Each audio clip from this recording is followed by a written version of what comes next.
And the one thing that Nvidia is never going to be able to sell any of these companies is the AI engineers that it takes to actually use all these picks and shovels to build an FSD that actually works. All right, so let's step into this, and then we'll swing back to some Tesla news depending on time. But I think Nvidia had a big announcement this past week at CES. Essentially announcing new graphics cards, and really just like they had a bunch of announcement, like a personal computer that's going to be like 10 times, 1,000 times better than the current most computers that you have. But I'll pass it over to Brian to kind of take us through a quick deep dive and a high level on this. But I think that I'm going to steal his example. Well, actually, I'll pass it to him so he can use the wording. So Nvidia had some very exciting news this week, you guys. This changes everything. They've got an AI chip designed specifically for automotive use, for FSD compute and training. They've got FSD computers for the servers back at the mothership, where you can then send your data if you are a manufacturer for training. You have all the things you need to build your own FSD car. What you don't have is FSD. You do not have autonomy. It is a gold rush, and everyone recognizes it, and Nvidia is the one selling the pickaxes and shovels. We don't actually have gold here. That's not what we do, but man, are we making a fortune selling the supplies. So this is an opportunity for companies. Toyota's already jumped on board. They want to have a taste of this. We want something, and we're not going to partner with that gosh darn Tesla. So while Tesla's putting $1,000 of compute in every car, Toyota is going to put $3,000 of compute, because Nvidia needs their margins, baby. And they've got a great chip that stands the possibility of solving it someday. So now all Toyota has to do is decide, are we going to put it in the whole fleet? Because that'll bankrupt us. We don't have $3,000 of margin across the entire fleet. That's ridiculous. We couldn't. No, we'll only put it in like the Lexuses and the top models of the RAV4 and the Camry. And as a result, we're going to get incomplete data that's weirdly skewed to richer buyers and richer neighborhoods. And maybe by 2030, when this is actually rolling out, we will start to have enough data. Meanwhile, Nvidia's earnings are through the roof. So it's very exciting times, you guys. Well, and then, on top of that, Nvidia will help sell you special software to convert your meager amounts of training data into more training data that still doesn't accurately reflect real world driving enough for you to actually train your functional FSD. No, but it kind of does. It kind of does. And isn't kind of just as good as...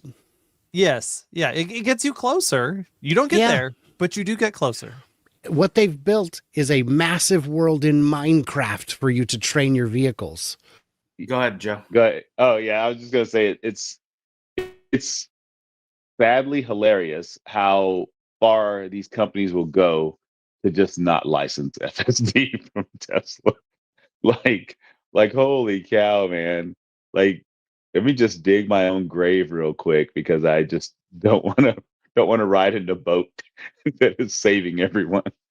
Unbelievable. Nvidia famously, they said, look, we've got 20 million hours of video training of driving.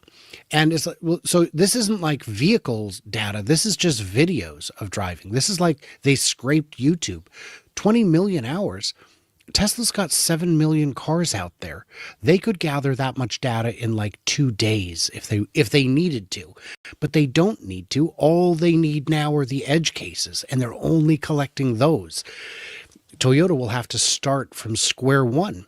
Are they really going to start pulling gigs and gigs of footage from all these cars over what, 4G? Or are they going to demand the customers give access to their Wi-Fi so they can hit their data caps instantly?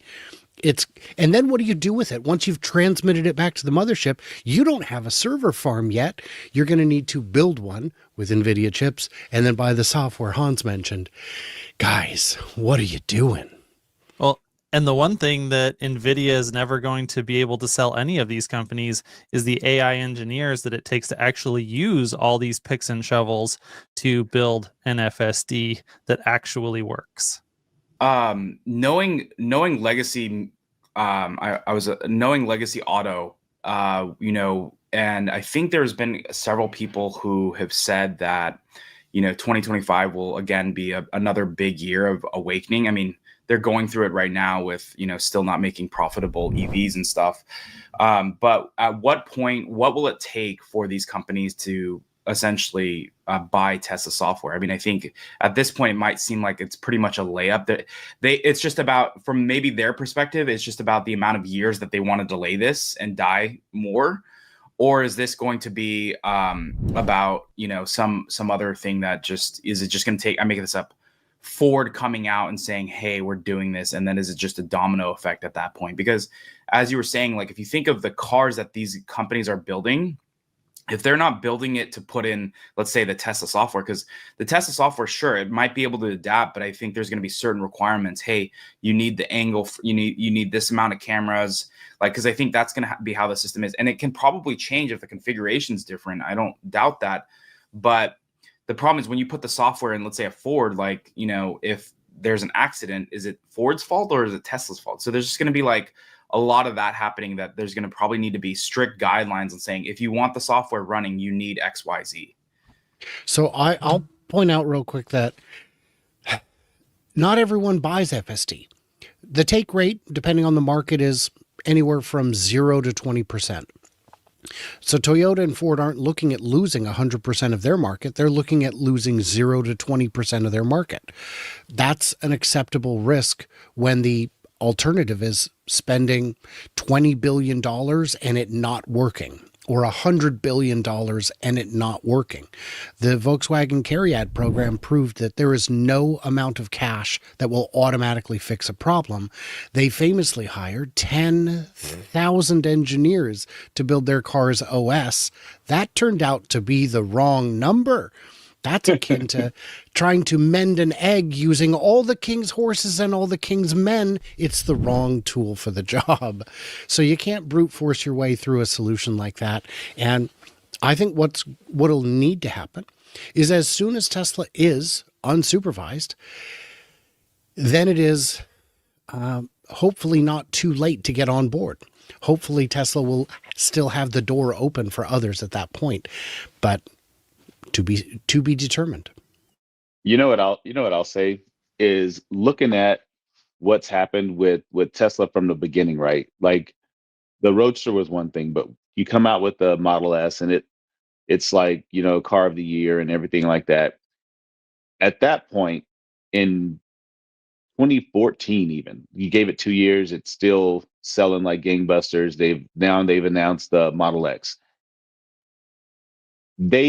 They have a decade of trying to get in, and they proved not to do it. So I don't see them making a move on this. It took them a really long time to even adopt NACS. So I feel really bad for Legacy Auto and how they view Tesla, when clearly Tesla's making intelligent moves, and they're just, the hubris just will not allow them to make the change. And it's really kind of sad. I talked to a guy at CES that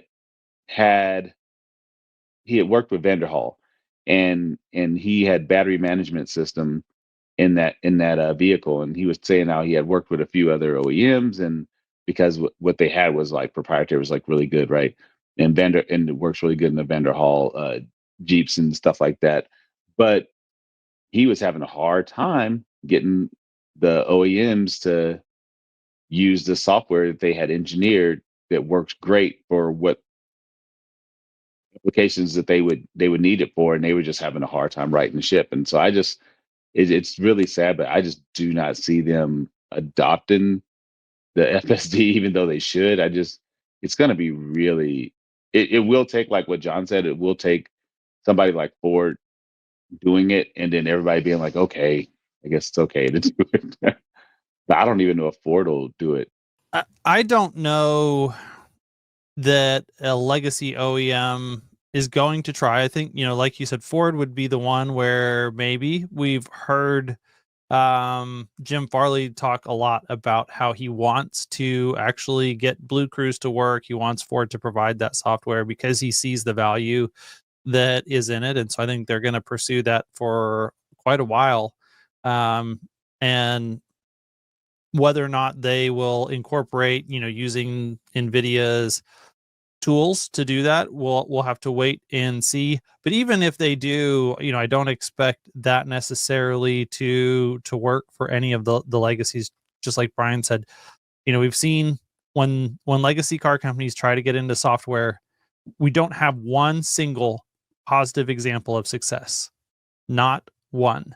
Like, the best software in all legacy automotive cars is Apple CarPlay, which is not developed by any of the legacy OEMs. They're just terrible at software, and there's really no two ways about it.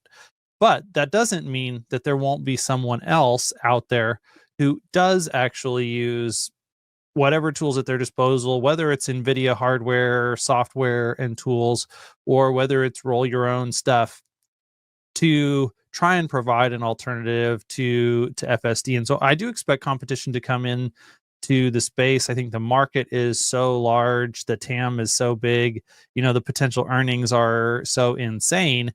And now, like, when Elon is saying it, when Jensen is saying it, then people are taking notice at another level. When Jensen actually reorganizes and reconfigures his company to be able to provide these tools to the world, whether it's legacy auto or not, then that market is something that other people are taking seriously and other people are going to take advantage of. So I am interested and hopeful to see more people make much better progress, much more rapid progress on this, because I think this technology is ultimately good for the world. And huge hats off to Jensen for, being able to provide the software and the services that he is providing to other people, because, it's like Tesla's incredible at building these tools internally and then using them to create an incredible product. But if you've ever tried to take a tool that you build for yourself internally and then make that a product that you can sell to other people and other people can use, well, that's a really, really hard process. And the fact that Jensen has done that is good for the world. It is hard. Like, it is a different set of expertise than what Tesla is built for. And I have huge respect for him in what they have accomplished and what they are accomplishing there. And I think they deserve to make a lot of money, giving people who otherwise wouldn't have a chance at least a shot at solving autonomy, whether they're able to or not. And I think this is an incredible area of growth for NVIDIA as well. That's actually a really good point. When I was working at the bank, I had this Excel spreadsheet tool that I'd built that could do everything that you wished the computer could do for itself. And I shared it with a couple of coworkers. And next thing I knew, there were all kinds of strangers throughout the bank contacting me because the tool had broken. And it's because it was never designed to be a widespread used tool. It was, if you don't know how to use it, you're going to break it. I didn't think to lock down all the things that you could break, but I had to keep redistributing it until management found out, and then I had to keep redistributing it much quieter. You know what? It's funny we have this conversation, because looking at who could potentially help out the OEMs, it looks like Mobileye has probably like the best opportunity to be like a player that come in and be like, hey, we have a solution for you guys. You don't like them? Like us. We're okay. So I imagine that's probably something on the back end that people are looking at. First, it has to work. And I'm awaiting evidence of Mobileye's. There's that funny chart we've seen that was made by some clown that put Mobileye way at the top. It's a leader, it's bleeding edge. And at the time, I think Mobileye was still using 1 or 2 cameras. I thought, boy, that's not going to work. Yeah, well, we know, Brian, that OEMs are not smart. They just like to do anything other than Tesla. So Well, they like they might, easy, and they're used to dealing with software with outside suppliers and letting the yeah, suppliers build all the things. It's so easy. When they first started having to put software into cars, they're like, oh man, we need software to run the blinker or the seats. And the seat manufacturer said, we'll just take care of it for you. And next thing you know, as Jim Farley explained in June of 23 on a Fully Charged podcast, Ford has 150 software providers, and Ford isn't allowed to touch the software. They can't alter it to fix it. They have to reach out to the supplier every time. And what the supplier is willing to do is often quite limited. And if you bring in Tesla to bring in their FSD on top of it, now you've got 151 suppliers of software, and it's just gotten worse. So the real trick with licensing FSD is that you couldn't just license the software and just give them the chips. It's got to be integrated. It goes all the way to the bone. This is a nervous system level product, and it would need to be integrated all the way down. yeah. The fact that Hans brought that up, that there's that stat that no OEM has had a software solution that works, is a crazy stat when you look at the over 100 years that they've been in business. But it was all mechanical before the last few decades when it really started to get into the software element. So it's just wild. Well, and the scary thing for these OEMs, to Brian's last point, is that buying Nvidia's tools doesn't solve that problem of getting you all the way down into the nitty-gritty of controlling every single electronic component in your car with one unified stack. And that's, I mean, that's the reason they haven't ever been able to produce good software in the past, and that's probably going to be the reason they continue to also fail.